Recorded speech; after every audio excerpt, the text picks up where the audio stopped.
Yo, what's good, people? It's your boy Torrin Joshua. This is cool, innit? This is new. This is a new setup. I actually haven't recorded once. I actually haven't posted any content from this new house and this new apartment and this new spot.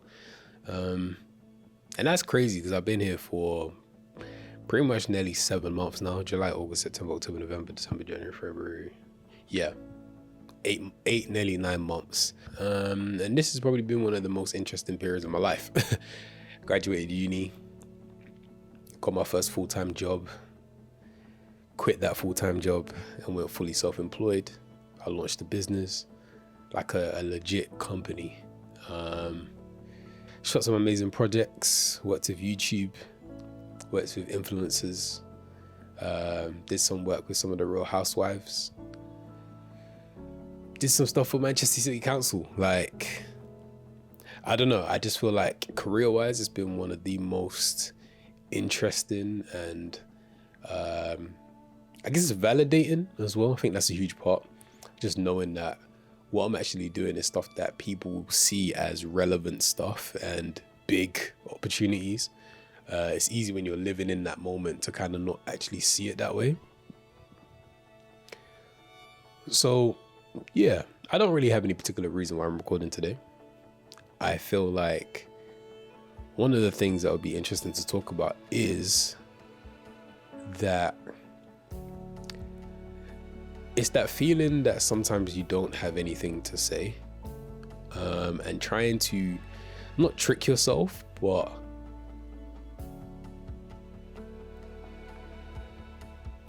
put yourself in a position where you allow yourself to think enough to process so that you have something to talk about. One of the things that I realized or felt as I was going through university, and one of the thoughts that I processed during that period was one of the hardest things about growing up is having to come to terms with the fact that you might not be the person that you used to be. Before lockdown, I was a hustler. I was a grinder, like I was a go-getter. And it's not to say that I'm not now, but there was a different type of authentic energy that came with it. I think as I developed and as lockdown happened and stuff like that, I started to feel as though the hustle and the work didn't make sense all the time. It just didn't make sense all the time. And I had to reframe it and find a new reason for the pursuit. And because of that, it meant that certain habits that I had and certain structures that I put in place just weren't relevant, weren't important, and it had no purpose in my life anymore, so I couldn't do it. The reason why that was so hard is because it meant that the person that I relied on and that I thought was going to get me through to the places that I needed to get to no longer existed. You know, that long-haired kid that would do any type of thing to get anywhere. He weren't there anymore. And I had to come to terms with that. There were so many times I tried to create that cycle again, create that hustle and create that drive. But it never came the same way because there was always that knowing that, okay, this isn't real. That hustle isn't authentic. You know, you actually don't really care. And that scared me because it meant, what does that mean about my future? What does that mean about my goals? Do I even have any goals anymore? And as I've developed, like, it's cool because I know that hustle is a part of me. It's a part of who I am. It's got me to the place that I am today. And again, like, I've achieved some great things so far at the age of 23. And I start to see it coming back as well. But what the process that I had to go through was reframing what that hustle came from, or what the desire and the journey that I was on, what was the fuel for that pursuit. That's what's changed. It's like a car going from petrol to diesel, but then from diesel to electric, and figuring out more efficient and healthy ways to actually fuel the journey that you're on, more sustainable ways rather than motivation and you know, intense quotes. So one of the things that I'm mourning at the moment is actually my thoughts. there was a period, probably like a year ago, maybe a year and a half ago, where I was very reflective, very thoughtful, and very in my head. And it's so crazy because at the time it was a horrible feeling. It was too much, it was too intense, borderline existential. And it caused so many issues. Like it caused such instability with my life because I wasn't able to deal with the fact that certain things were just the way that they were. I would think and think and think, why am I the way that I am? How do I feel the way that I feel? And go deep into those thoughts. And right now I don't really do that the same. And I feel like that's why I don't really have many things to talk about or many videos to make. And why that scares me even more is because as a filmmaker and a storyteller, what do I talk about? And what is it that I'm going to create if there is no thought and no feeling and no process behind the ideas in my mind, you know? Sometimes I doubt and fear that I'm not an ideas person. But in actual fact, I know that I am. I just need to give myself the space to think and the space to process through these things. And I think when you're building a life where there's so many career goals and there's so many responsibilities, now that I have a company and that, you know, I actually have bills to pay for this apartment and this place and stuff like that, sometimes giving yourself space to think just doesn't seem important enough. It's difficult. There's the responsibility of friendships, life, relationships, bills, goals, dreams, the future. And that's always weighing on your mind. And sometimes it's just so easy to just, I guess, find ways to get by and numb yourself. And I think social media is definitely my thing. Just being on my phone and diving into that and kind of just allow my brain to kind of just numb itself. I call it consuming and research, but in actual fact, it's just a distraction, and that's hard to admit, but it's true. And I think the reason why I'm starting to recognize this the most is because I'm currently training for a marathon. I'm in week 4 out of 11. I've got 11 weeks left. And I'm finding that I am actually really enjoying the runs where I don't listen to anything. And it's just my mind. And I'm able to compare my mental space to where I was 6 months ago when I was going through anxiety to 12 months ago when I was confused about life and wondering where everything was going to go and what it is I was going to do once I finished university, to 2 years ago when I was in, you know, one of the biggest hustle states that I'd ever been in, and I had the most pursuit that I ever had, to 3 years ago when I just didn't even really think about anything at all. I was just living life. And being able to like see the growth and the development of my mind,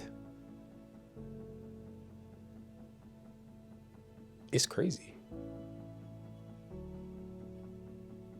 I remember a time back in sixth form when I actually remember it so vividly, and I think about it quite often because it's such a crazy thought to actually have. I remember waiting for the bus as I was on my way home from school, and it was dark. It was quite a long journey home, and I remember viscerally thinking to myself, I need my headphones because I don't want to be in my head.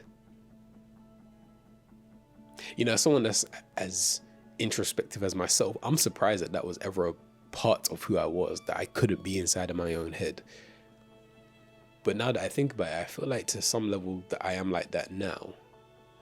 I can get overwhelmed by just life in and of itself. So then processing the flaws and the areas that need development and all of those different things, that's just too much, bro.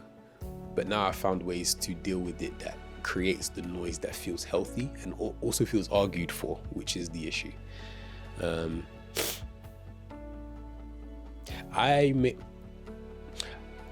guess this is really a video where my subconscious is speaking and telling me what it needs. Because again, I never sat here with any plan of what I want to speak about. I just had a really stressful day today. And now I've set up lights and a set, and I'm speaking to a camera. And I've always seen creating and speaking to the camera and documenting the process as a way to, as I said, document each step of the journey and each mind space that I'm in, so that at another point I could look back and listen to and reflect on that. And if anybody relates to that along the way, then that's just a bonus. And I guess this is my subconscious telling me that this is a moment that I need to talk about.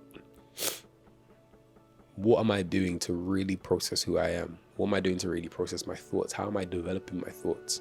That's why I loved writing. That's why I loved stuff like spoken word and poetry, because it gave me space to create from my thoughts. I want to create from my thoughts again. I want to know that the things that I'm creating really come from a genuine place of reflection and ideas that have actually been deeply rooted in me. That's been months of, wrestling through and toiling through and finding out that that's a story that actually means something to me. No matter what it looks like or how people receive it, I know that it means something to me. Some of my favorite pieces that I ever created are, the pieces like Why I Hate Being Called a Creative and Faith Over Feelings and self-discovery, especially self-discovery. Like, those were moments where I was so introspective and so reflective and thinking about my mind, thinking in my mind and going through the process of discovering what my heart meant and what my soul was trying to tell me. I want to get back to that again. So I guess this is a moment of reflection, just to give myself the space to think and to see where I'm at. And I can't wait to see how, now that I know this, I'm aware of this, how I intentionally create that space for me to think more and to develop those ideas and to turn it into creative pursuits.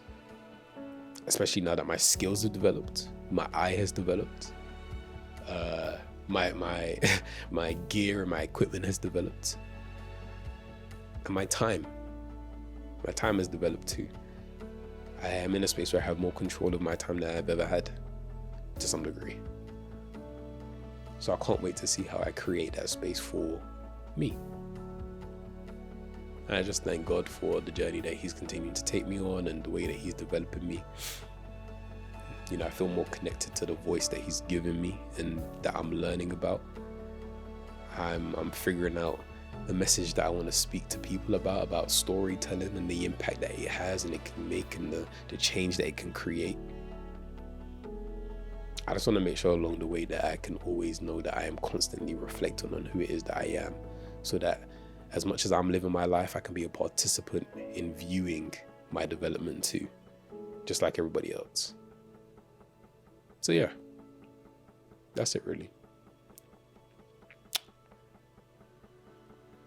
I hope you guys are good.